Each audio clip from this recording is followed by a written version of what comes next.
ओम श्री साई नाथाय नमः। आज का श्री साई संदेश। मेरे प्यारे बच्चे, जीवन में बहुत कुछ उथल पुथल तुम्हें लग रही है, लेकिन ये सब कुछ इसीलिए हो रहा है कि कुछ आगे बढ़ने जा रहा है। जीवन में सुख, समृद्धि, आनंद, ऐश्वर्य की प्राप्ति करना चाहते हो। बाबा भी तुम्हें और तुम्हारे जीवन को परिपूर्ण होते देखना चाहते हैं। अगर तुम इस वक्त इस संदेश तक पहुँचे हो तो साई का आशीर्वाद तुम्हारे और तुम्हारे सारे परिवार के साथ है। विश्वास रखो, मैं जब भी तुम तक आता हूँ तो तुम्हें आशीर्वादों से भरा ऐसा कुछ प्रदान करता हूँ जो तुम्हारे लिए और तुम्हारे सारे परिवार के लिए सर्वोत्कृष्ट होता है। वैसे ही अब भी आज भी कुछ ऐसा तुम्हें प्राप्त होगा जिसकी आशा तुम मुझसे लगाए बैठे हो। तुम बाबा से ही आशा किया करो, क्योंकि मैं तुम्हारे हर एक बात का ध्यान रखता हूँ। तुम्हारे लिए क्या ज़रूरी है, क्या तुम्हें देना है, वो मुझे उचित समय पर तुम्हें प्रदान करना है। तुम्हारे जीवन से कई समस्याएं हटती हुई नज़र आने लगेगी। बाबा का आशीर्वाद तुम्हारे साथ हर पल में, हर क्षण में होता है। कोई भी चिंता मत करो, मैं तुम्हारे लिए वो सब कुछ देने के लिए यहाँ बैठा हूँ।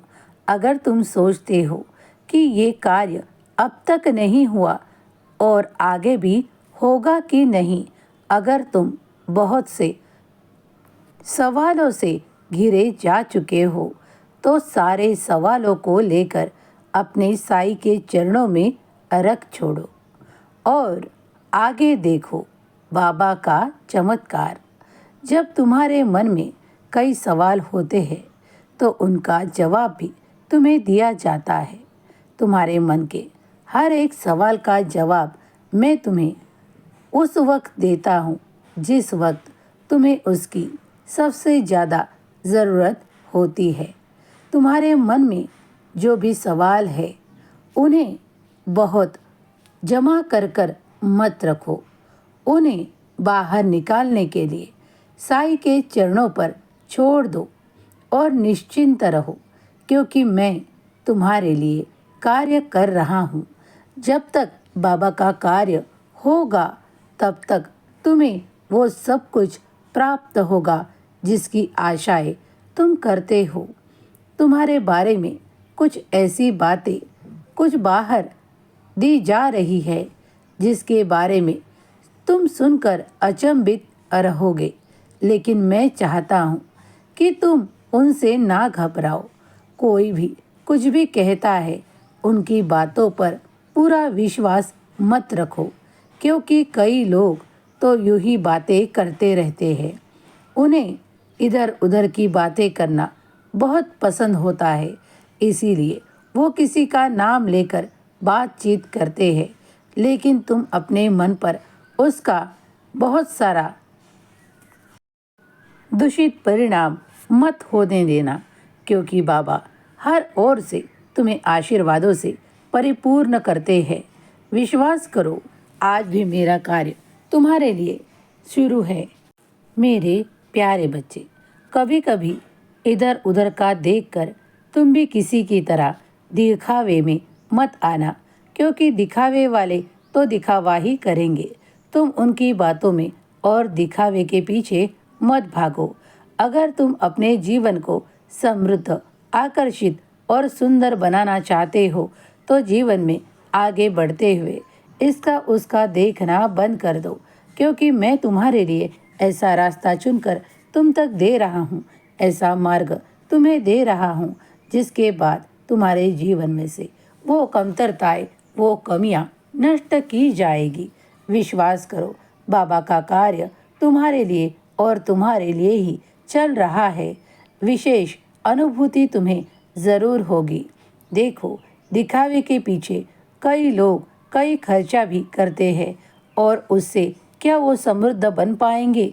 कुछ वक्त बाद वो भी कुछ ऐसा होगा जो पुराना हो जाएगा, फिर से नया कुछ। ऐसा करते करते तुम कितनी और से कुछ सामान जमा कर लोगे, कुछ वस्तुएं जमा कर लोगे, लेकिन फिर भी कल वो पुरानी हो जाएगी। इसीलिए कहता हूँ, जो तुम्हारे पास है उसकी कद्र करो, जो तुमने लिया है उसकी कद्र करो। और अगर तुम्हारे पास इतना है कि तुम उसे संभाल नहीं पा रहे हो, तो उनमें से कुछ कम करना शुरू कर दो, उनमें से ही कुछ दान में दे दिया करो।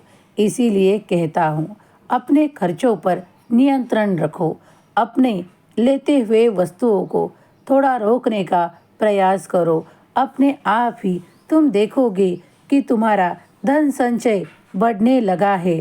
तुम्हारी कमज़ोरी है कि तुम इसके पास देखकर वो वस्तुएं खरीदना चाहते हो, लेकिन मैं आज तुम्हें कहना चाहता हूँ कि फिजूल खर्ची से हमेशा ही बचना ही सर्वोत्तम उपाय है। अगर तुम्हें जीवन में आगे समृद्धि काल चाहिए, तो अभी इसी वक्त से तुम जो भी कुछ ऐसा फिजूल खर्चा करते हो, उस पर थोड़ा ध्यान देकर खर्चा करो। मैं ये नहीं कहता कि तुम्हारी ज़रूरतों को कम करो, लेकिन जो कुछ वस्तुएं तुम्हें लगती है, जो तुम्हारे लिए आवश्यक है और जिसके सिवा तुम्हारा कार्य ही नहीं बन पाता, वही वस्तुएं खरीदा करो। वो अगर कोई भी वस्तु हो जो तुम्हारे काम की है, वही तुम्हारे पास रखा करो। यूं ही ज़्यादा वस्तुएं जमा कर कर तुम्हारे घर में भी बहुत सी परेशानी और बहुत सा सामान जो इधर उधर पड़ा होता है, उसे व्यवस्थित करना शुरू कर दो, क्योंकि इससे भी तुम्हारे मानसिक स्वास्थ्य पर बदलाव होता है। क्योंकि जब बहुत सी वस्तुएं इधर उधर होती है और तुम्हारे सही समय पर तुम्हें कुछ प्राप्त नहीं होता, तो उसी वक्त तुम्हें बहुत सी परेशानी झेलनी पड़ती है। बहुत सा वक्त तुम्हारा वहाँ भी ज़ाया होता है। इसीलिए ध्यान दो कि अपने घर को भी इतना व्यवस्थित रख पाओ कि अपनी हर एक वस्तुओं को जगह पर रख पाओ और वो समय पर तुम्हें प्राप्त हो। क्योंकि जो तुम्हारा समय बर्बाद होता है, वो तो कभी भी वापस आने वाला नहीं है। इसीलिए अपने हर एक कार्य का व्यवस्थित रखना और अपने कार्य को व्यवस्थित पना से करना शुरू कर दो। मैं जानता हूँ तुम्हें मेरी बातें कुछ अलग सी लग रही होंगी, लेकिन यही सत्य है। अगर तुम्हें आगे बढ़ना है, तो कम वस्तुओं में अपना जीवन व्यापन करना शुरू करो। तुम आध्यात्म में भी और भी आगे बढ़ोगे, क्योंकि तुम उचित समय भी दे पाओगे। नामस्मरण में अपना मन लगाना शुरू करो, क्योंकि नामस्मरण से तुम्हें वो शक्ति और वो आधार प्राप्त होता है जिससे तुम्हारे जीवन को बाबा का आशीर्वाद प्राप्त होता है। इसीलिए आज तुमसे कहता हूँ कि आज का दिन तुम्हारे लिए शुभ तो है, लेकिन कुछ बातों का ध्यान रखोगे तो जीवन समृद्ध बनने से कोई भी रोक नहीं पाएगा। इसीलिए हर बात का एक समय होता है। अपने वस्तुओं को व्यवस्थित करना शुरू कर दो। तुम्हें और भी बहुत कुछ धन की प्राप्ति होने वाली है, उसे भी उचित समय पर उचित जगह किस कार्य में लगाना है, ये मैं तुम पर छोड़ता हूँ। और आगे भी तुम्हारे जीवन में वो धन का एकत्रित होना निश्चित है। तुम अपने कर्मों में से जो भी समय ईश्वर को देते हो, उसी से ईश्वर तुम पर और तुम्हारे सारे परिवार पर आशीर्वादों को खजाना दे रहे हैं। बाबा का आशीर्वाद और बाबा की कृपा दृष्टि तुम पर और तुम्हारे सारे परिवार पर है। मन में आने वाली हर एक चिंता को इसी वक्त मेरे चरणों में रख छोड़ो और फिर देखो मेरा चमत्कार जो तुम्हारे साथ होगा, क्योंकि मैं हर वक्त तुम्हारी ओर बढ़ता हूँ। तुम जब भी नामस्मरण करते हो, आध्यात्म की ओर आगे बढ़ना चाहते हो, तो मैं तुम्हारी सुरक्षा हर ओर से करता हूँ। तुम्हारे लिए एक बड़ा आशीर्वाद आ रहा है जो तुम्हें बहुत सा धन देने वाला है उसमें अपने कर्मों में मन लगाओ, आगे बढ़ो। साईं हमेशा तुम्हारे साथ है। तुम्हारा कल्याण होगा। सुखी रहो।